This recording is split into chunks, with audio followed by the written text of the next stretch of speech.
Oh wow, Strelok is going to find this hatch.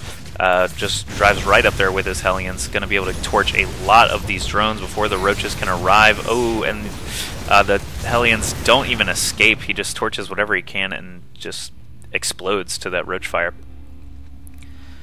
What is going on in Income Town? We've got Zenio, as expected, with far more harvesters. He's working off of 5 hatcheries right now, so that only makes sense. Lots of Zerglings coming in now. If he can draw that siege tank fire onto these SCVs, he can actually cause Strelok to kill his own SCVs, which is always amusing as a Zerg player. Lots of Mutalisks coming out right now, so that was a really good job by Zenio, actually seeing those Hellions, building lots of roaches, forcing Strelok to do something else here. We see lots of tanks, marauders, and a Thor, and then switching basically almost to pure Muta. He's going to be able to knock down this Thor very quickly with this mess of Mutas. However, looks like he is going to be hitting the main base instead with that Muta force. He's only got really 1 turret to contend with right now. Strelok's army, if it starts to move, I will go ahead and drop that in the picture-in-picture. But it looks like Zenio is going to be done with that Mutalisk assault right now, so we'll just stick with Strelok's main army here. He sieges up down on the bottom of the cliff. He does not have any vision yet. There he drops a scan, so these siege tanks can lighten the army here of Strelok. He puts that, lighten the army of Zenio rather. Strelok puts that Thor out in front, which is a bit interesting because if Zenio had any kind of speedlings or banelings there, it would have gone down incredibly quick. Now we see the infantry start to move up here. They've got Stimpack, they've got 1-0 upgrades. Lots of Mutalisks arrive finally. Going to be able to take out that tank line because there's no anti-air left in the back ranks. All these Mutas start to get thinned out now as the Marines stim up and turn their attention toward the Mutalisks. All these roaches trying to take out the rest of the tanks and the Thor there. The hatchery does go down, but now the speedlings and the banelings arrive, and they just surround all those marauders. The banelings being very well conserved there to take out Marines, and now Zenio is left with a standing army while Strelok is not. Zenio has 124 supply against Strelok's 102. Will Zenio counter immediately? We'll just have to see. That hatch is already being rebuilt. All the larvae that was there being used to create more drones there. We see 6 drones popping out soon. Zenio is not going to be countering immediately. Instead, it looks like he is planning for the future a little bit more, breaking down these rocks outside of his, what I would call a 3rd, but is actually his 4th base. Lair is turning into a hive right now. Zenio is just staying on top of pretty much everything. The fact that he won that battle is huge for him. He's actually dropping another base. This is going to be his 6th hatchery, I believe. 1, 2, 3, 4, 5, 6 hatcheries there for Zenio, and Strelok is just now starting to work towards a 3rd command center or orbital command or planetary fortress. Most likely going to be a planetary fortress, but if we check out this economy again, Zenio's got 84 drones.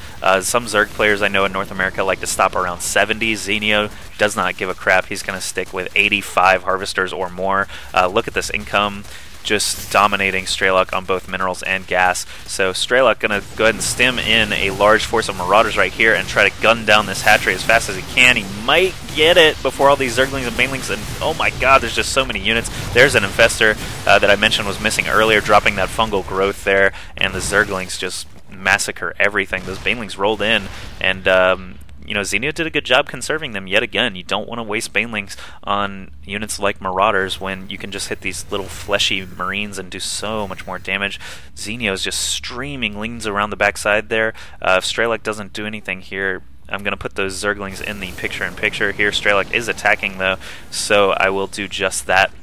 We'll see what Strelok is able to achieve here in his defensive position, while Zenio responds with masses of lings here and banelings, just trying to destroy this tank line first and foremost, using banelings against the Marines. Strelok doing a good job moving his positioning around. Zenio's forced to retreat away from that, so Strelok is going to be able to take out this space here. It looks like the Zerglings either fled or were dealt with over in Strelok's natural expansion, so Strelok in a decent entrenched position right here, down here at the bottom.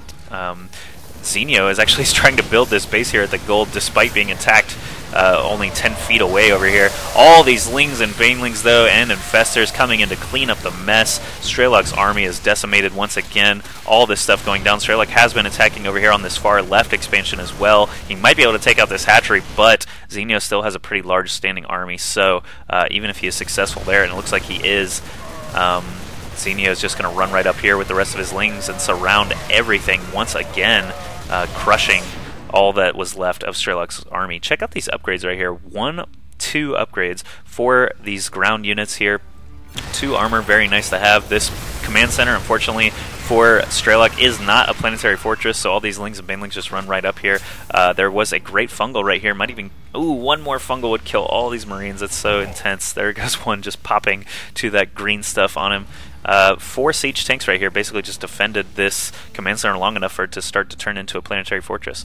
Look at all these drones transferring over here to this far right expansion. Zenio still doing just fine despite losing hatchery after hatchery. He's got 78 harvesters against only 32 of Strelok. Those lings earlier must have thinned that herd out quite well. Look at all these mules being dropped right now, though. He saved up all that energy so he could drop the mules on the gold expansion. Strelok trying to stay in this game.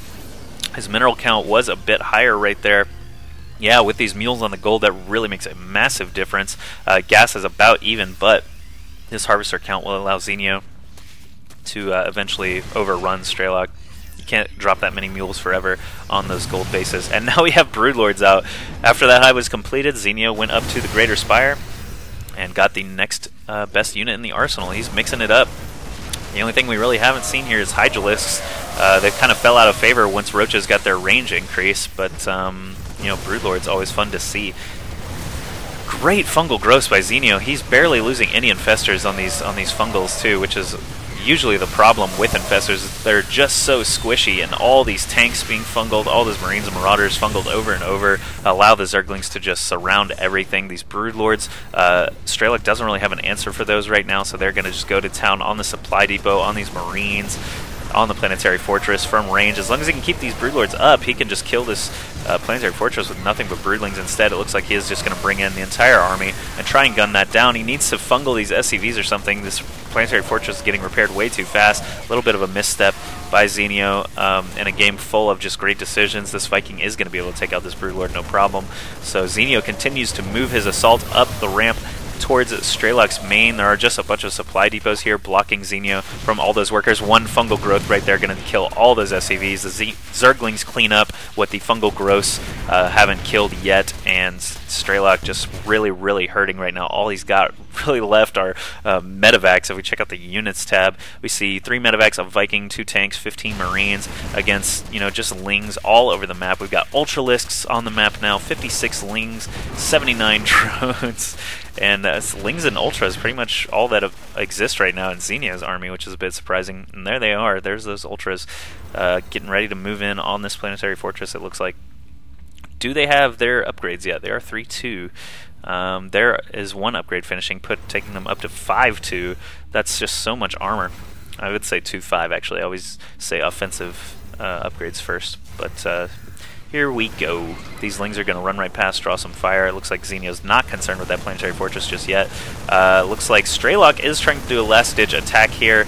His economy has been hindered so much, he would have needed to kill oGsZenio with this attack, and these medevacs just get fungled by an infestor. They can't heal each other, so enough fungals would kill those medevacs off. Strelok knows his army, his economy, just devastated right there. 66 supply against 194 of Zenio, so there was no chance in hell Strelok was going to come back at this point. 19 harvesters against 79.